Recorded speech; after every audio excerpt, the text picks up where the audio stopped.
Kara köpek seni.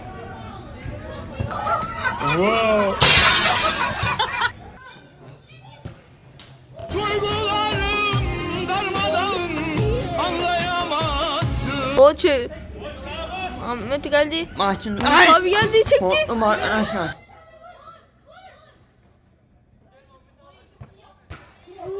Ben bir şey demiyorum, senin Allah Altından çocuk. çeviriyor. Vallahi sen nasıl hayırsız bir çocuksun ya.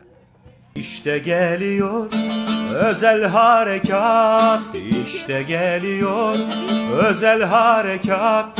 Hilal bıyıklı bozkurt. Oha be ya.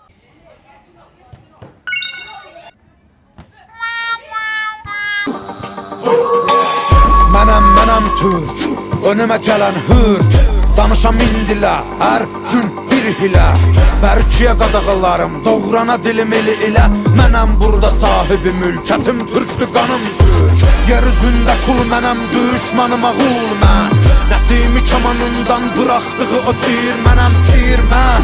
Qırmızı gözlərim çalxalayıb salaram bura toz, toz duman mən. Vermərəm aman mən bir bax heybətə. Tanınaram qeyrətə.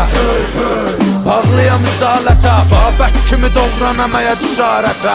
Düşəm əgər zarətə, mübarizəm tək başıma yığınıza qəniməm. Əlimlə verəm vətənə paytəni, mən öncədən bir ki çoxunu bəliyərəm. Boyanam qana türkümü məliyərəm, ayaq olcu qurtlar rəqs eləyir yer.